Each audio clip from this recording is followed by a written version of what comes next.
everyone. Welcome to Voice on Climate YouTube podcast, designed by youth to mainstream the awareness about climate change and urging for climate action.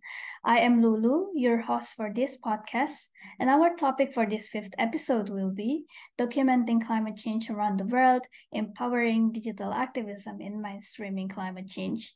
In climate and environmental activism, images play a major role in establishing narratives to mobilize action against climate change and the destruction of nature.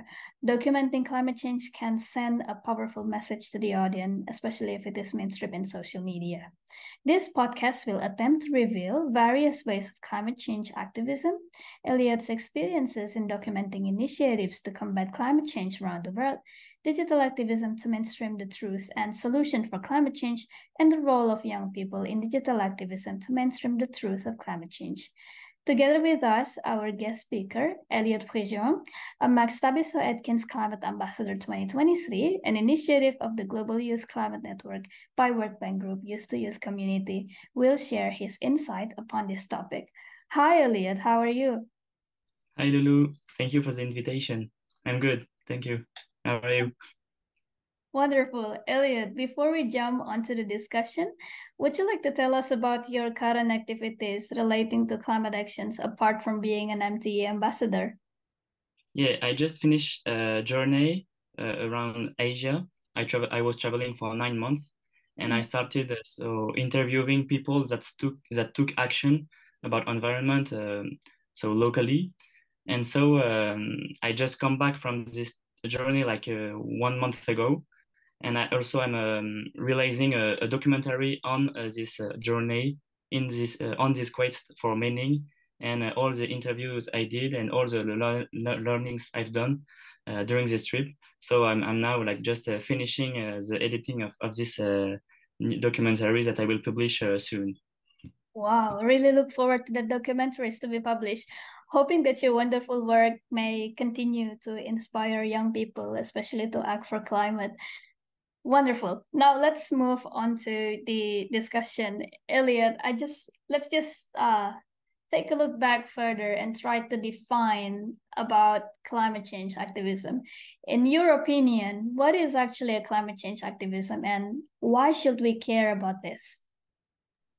Yeah, according to me, climate change activism is about expanding the knowledge about climate emergencies that we know nowadays.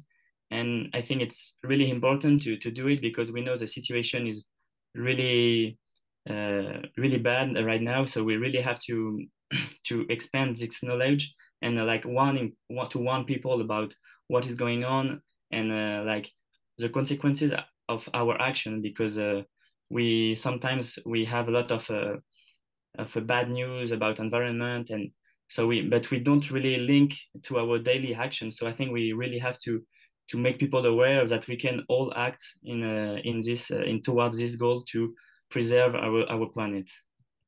I see. I catch several important points right there. Like climate change activism is more into like how can we ensure that people know and aware about these climate change issues and the consequences of the actions that is actually contributing to the climate change. Wonderful right there. And what do you think about the current ways of the climate change activism? Because like sometimes when we are talking about activism, we are talking about, I mean, like in our mind, what we imagine is a physical protesting or such kind of that. Does that method and tools can shift from time to time? Yeah, sure. I think the internet really changed the tools that internet offers a new tool to for climate activism because now thanks to the internet everyone can like publish and like share knowledge on the platforms on the social media. So I think it's a really a new way of climate activism that our generation really have to take for because we know that we know how it works, and so we have an advantage to participate in these platforms. And I think we can really talk to a lot of people thanks to these platforms. And so it's open new ways of telling stories and of to educate population on these important issues. I see. Yeah, seeing that you raise a topic about how can we use social media as a tool to do a climate change activism. Now, we know that there are various pathways to mainstream the truths of climate change, just like that you mentioned already. How powerful do you think the social media can drive the visual activism? Mm. Yeah, I think now we live in an era of image, an age of images, and Mm. so social media are really powerful now because we can use social media through different ways of communication, like photo, video, and posts. And so I think social media is really powerful because it allows us to use different ways of telling stories. And I think people need to some stories to identify because we know like everyone is aware of what is going on, but it's difficult to make people taking action because if we don't have like a story so we can identify to them, I think it's difficult for everyone to act. So I think we have to use like the power of stories and of images to help people understand deeply the emergencies that we face. I see.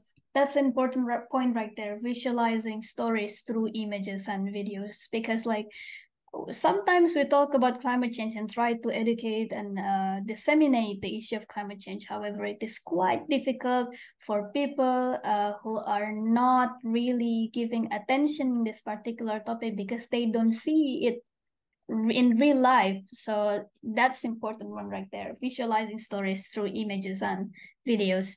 Well, I noticed that you actually made a particular movement organization called, I think in the Instagram it is called at Inspirateurs MD. Uh, and I think you have also had a website on that. Would you like to explain to us about your movement on that? Yeah, sure. So yeah, it's inspirateurs d'un monde durable. So in English, it's like the inspirers of a sustainable world. Mm. And so it was about documenting my journey, because I was I was just like not really comfortable in the traditional system of work, and I was like I really had a lot of question in my mind, and so it was like a quest for meaning. So I decided to start this trip, and I really wanted to make it useful.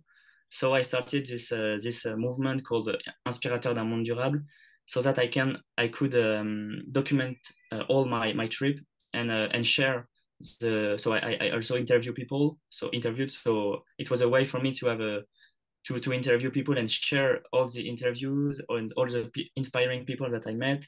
And also, I also published general knowledge about ecology because I wanted to learn more on this topic, and also all my general learnings during my trip, more general, about life and stuff like that. Yeah. I see, I see.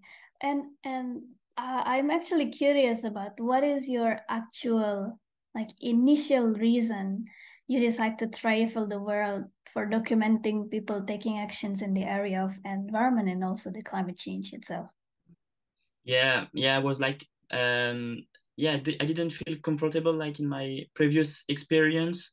So I felt like quite lost. So I really wanted to discover new cultures and also like to meet inspiring people, like just to open my mind and see how people can take action in various ways and how they can like really, yeah, take action. And so yes, it was a really just a curious quest that I started, and I'm really happy to have done that. It was really enriching, and it really answers to a lot of questions. Even I still have more questions now, but it's really it gave me a lot of energy to continue to keep learning a lot about these topics and other topics as well. Hmm. I see. And how does that traveling journey around the world can build up your observation about the impact of such actions to the climate change itself?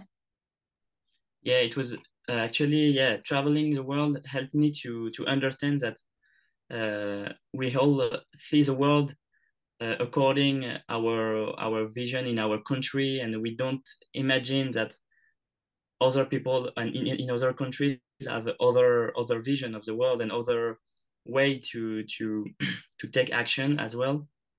So it really helped me to keep my mind open and to discover that there are more than 7 billion people on the world, and I think there are more than 7 billion of ways to see the world. So it really helped me to see that in every country, everyone can do something about environment, even if it's not a big action or that are a world scale. It's important because we can all have impact in our own scale, in our family, in our with our friends. So yeah, it helped me to understand that we don't have to have a lot of um, like money, for example, to have a big impact. We can have a huge impact in our household, for example. Yeah. Interesting. Now, I am actually curious about the statement that you have already conveyed. For example, like in every country, people can make a change. Either it is a small change or a big change, everything matters. Would you mind sharing to us some of the stories that you have experienced during your journey in traveling the world and finding out initiatives on combating climate change?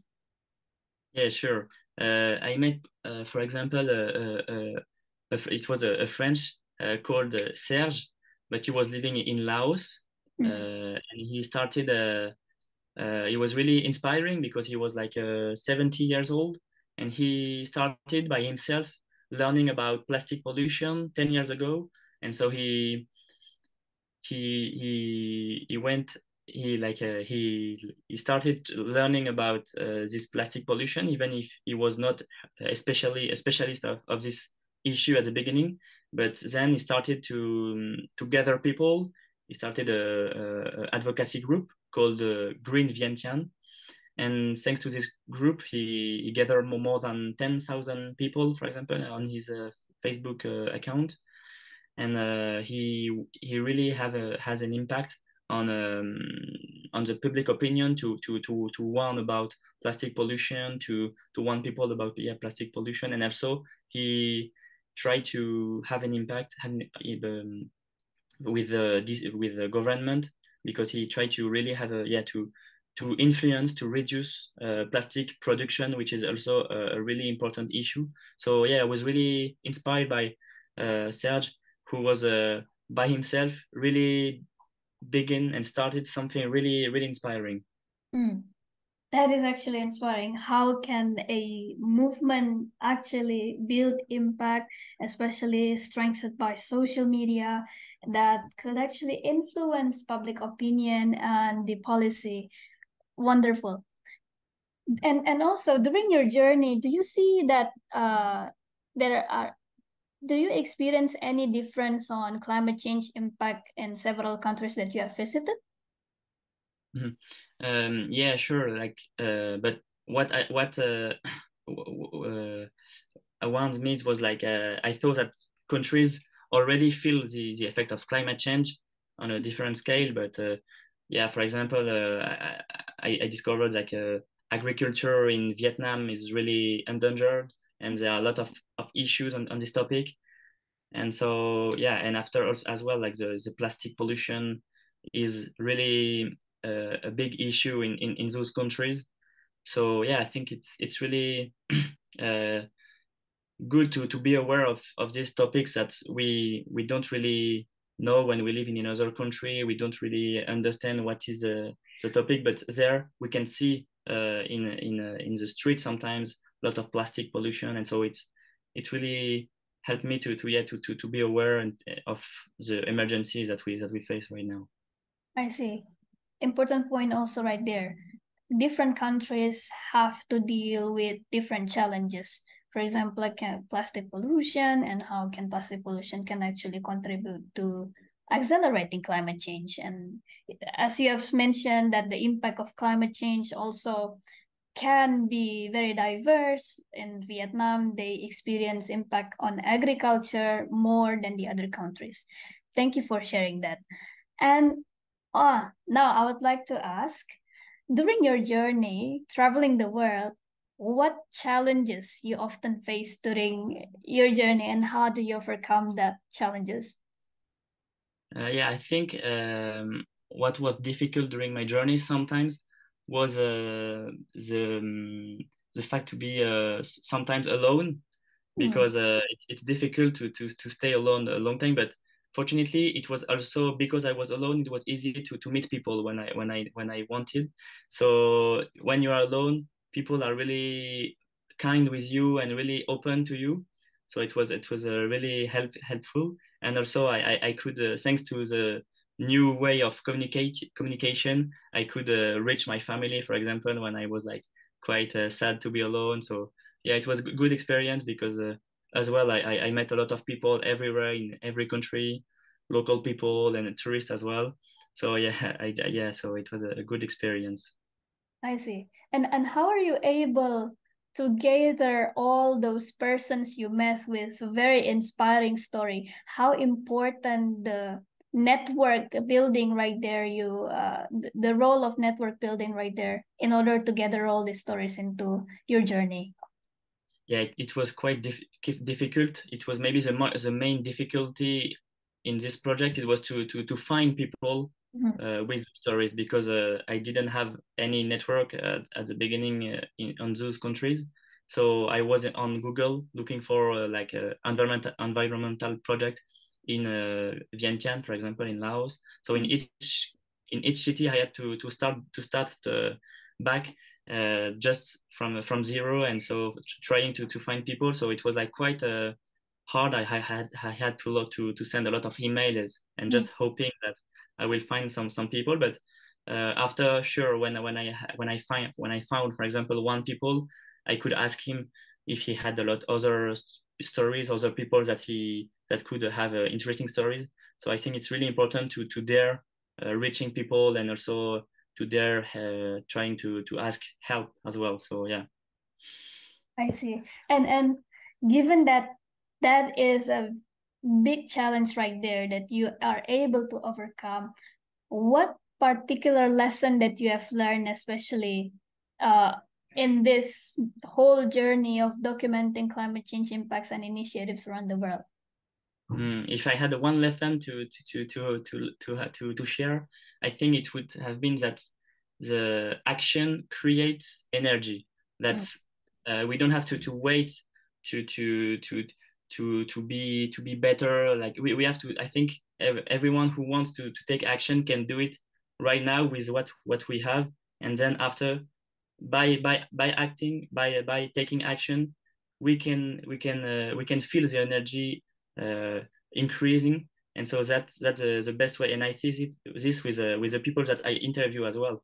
There were a lot of energy, like good energy, really really inspiring.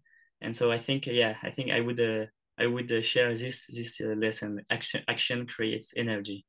wow, wow, that's a very impactful statement right there. Because yeah, that leads into my other question.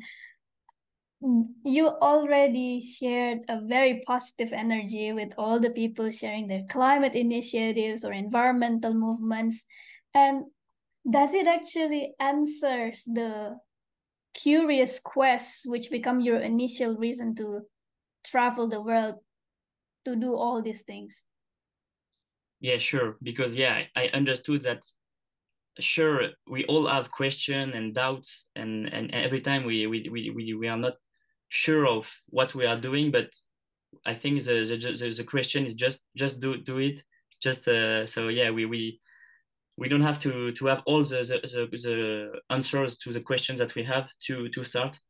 And so yeah, the most important, so sure, for this it was a good reply to my initial quest. Wonderful. Wonderful.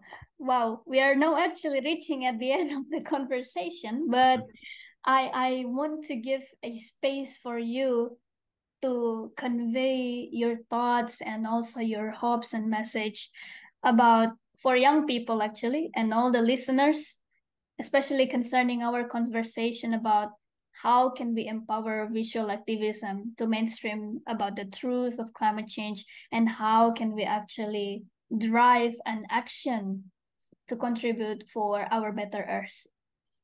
Yeah, so yeah, I would encourage especially young people to be curious, to explore their curiosity, especially on these topics, which are really important, and about ecology, about the climate change.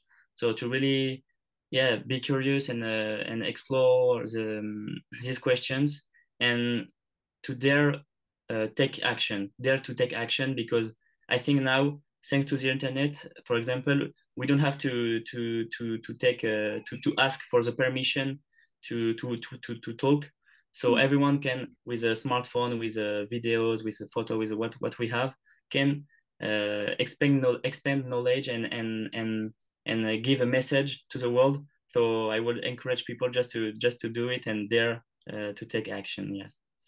Dare to take action. Important statement right there for every young people and every listener who are thinking to actually want to contribute but don't know where to start or do not have bravery to do so.